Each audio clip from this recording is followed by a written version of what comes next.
Good day to you one and all. It is I, Justin Hawkins, and this is Justin Hawkins Rides Again. Not for the first time, today I'll be covering an artist called Post Malone.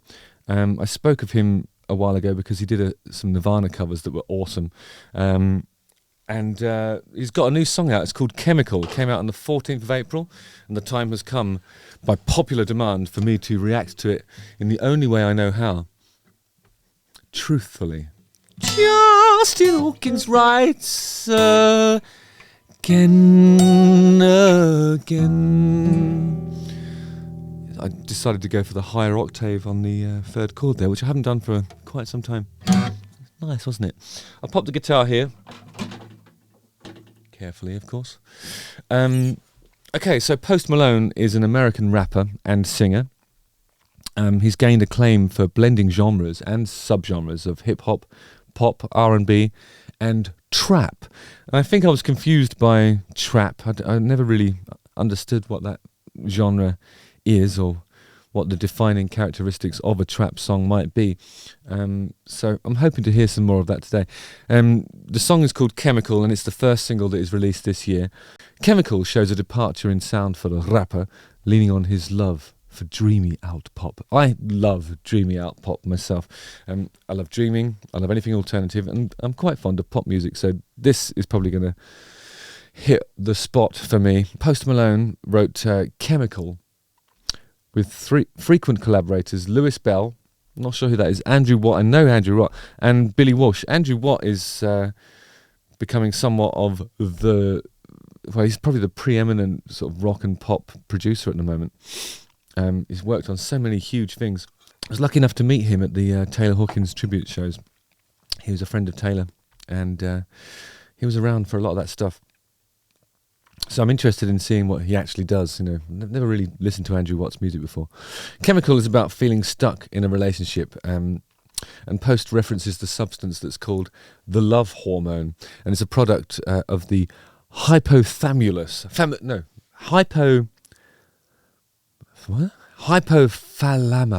Hypothalamus.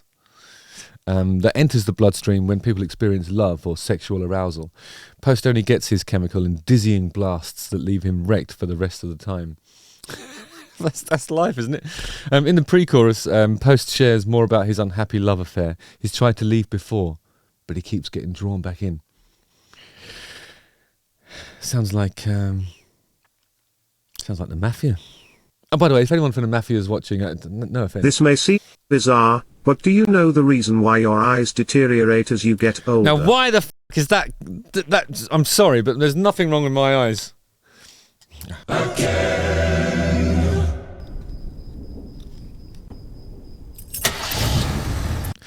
This is a trend that I've noticed on a lot of music videos these days. They feel obliged to put the artist name at the beginning of them. We never used to do that in the olden days. So anyway, I'm 4 seconds in, and we're just seeing the legend Post Malone written across the screen and the sound of an engine starting.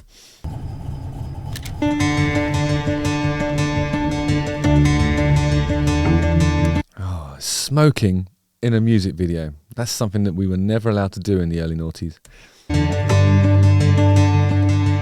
And that was before the smoking ban in pubs in the UK. Go on, Post. It's his van. He can smoke in there if he wants to. It's his prerogative. Oxytocin, making it all okay. Oxytocin. What's that, I wonder? Is that what people refer to euphemistically as oxy? Is that one of those really, really powerful painkillers that people get addicted to? It's probably not making it all okay, is it, Post? Can I call you Post? Yeah, of course I can. I have erred, and it's time for me to set the record straight. I misread my preparation document. Oxytocin, which is the love hormone that Post Malone is talking about being addicted to, is the naturally occurring thing that's in your body, and it spikes when you're in loving or sexual situations. The other one that I was talking about is Oxycontin, which is, I think it's a synthetic opiate that people use for pain relief and get addicted to. Totally different thing. My bad. My eyes are not what they were, hence the targeted advertising offering to swap my eyeballs for 2 space-age cameras that work a bit better, and then I'll be able to read stuff. So after the procedure, this will never happen again. So apologies, guys. I hope this clears it up. Nice one. Comment section and all that. Yeah, nice. When I come back down, it doesn't feel the same. Well, you wouldn't expect it to, would you? I think anything that's addictive like that, I think the idea of it is this, you can get addicted to anything that changes the way you feel, right? So by definition, you're taking something that you're addicted to because it changes the way you feel. Then when it wears off, it doesn't feel the same. No f***ing shit! I'm sorry. It's good. No, it's a conceit to allow okay and same to nearly rhyme. That's, you know. Back to when I come back down, it doesn't feel the same. Boom, boom, boom. D minor, A, no, G. Oxycodone, making it okay. And turn it country style. When I come back down, it doesn't feel the same. A little bit of a wobble on the end there, which isn't the way Post does it, actually. He's not utilising much in the way of vibrato in his voice because he's really sort of expressing these sentiments and he wants it pure, I guess. Now I'm sitting around waiting for the world to end all day. Lovely wobble on the world. Now I'm sitting around waiting for the world to end one all day. Gets a little bit, gets a bit more country there. 'Cause I couldn't leave you. Ooh, that Levy's really wobbly and nice, isn't it? He's got a good voice, isn't he? You break me, then I break my rules. Last time was the last time too. I was hoping to go, last time too. Or something, he repeats it. I know, but I'm still. There it is. 7 Nation Army fighting at the ball. Referencing Seven Nation Army, the White Stripes song from 2003. 20 years on, Post Malone acknowledges it. I mean, this is a far cry from the production of Seven Nation Army. See, that's what I find interesting about Post Malone. I think what you get isn't what you see, really. I mean, this is a really sort of... the music sounds like it would be coming from a clean-cut boy band type, and then what I'm seeing here is a man with tattoos on his face. At the risk of sounding like Alan Partridge. I've been thinking about getting a facial tattoo. At first I thought maybe like a tear that goes upwards, but then I thought, well, you know, people are going to think I've killed somebody and then had a tattoo standing on my head or something. And then I thought maybe like a little bit of dribble just coming out for no reason whatsoever. Or to commemorate,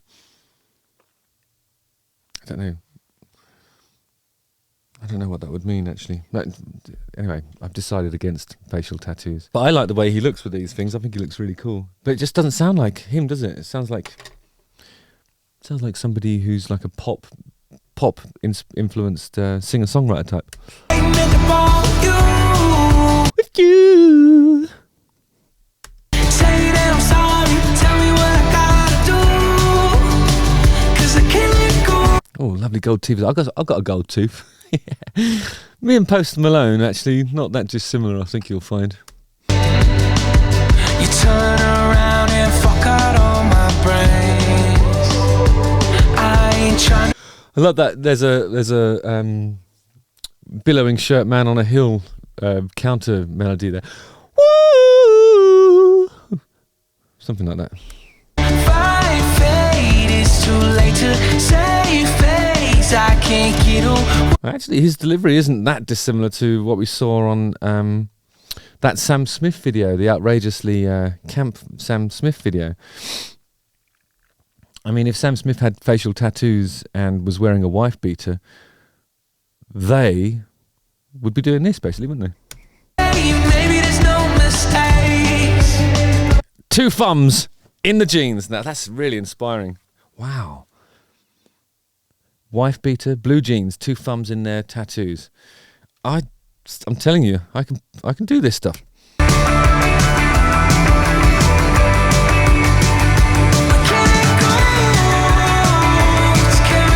I love that piano line. Do, do, do. When it takes off here, it becomes like indie pop. Maybe that's what that's what the out part means. Dreamy out pop. I can hear it now, but there's a really cool sort of piano ostinato happening in the background. I don't need to explain what ostinato is. You guys know. Lid drop out.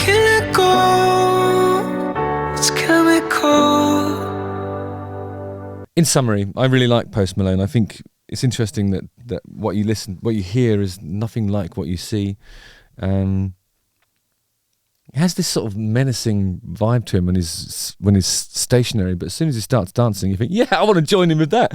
So it's like this weird sort of beguiling character, loads and loads of duality going on in more or less everything he does, and it's quite interesting. I think for me that song is, how can I put this? Wet.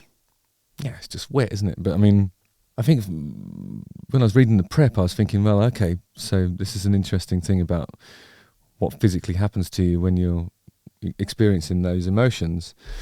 But you know what? It just sounds like wet indie pop. Looks amazing, but sounds like wet indie pop. But I mean, that's the thing, isn't it? It's not everything has to blow you away. I just think it's kind of like...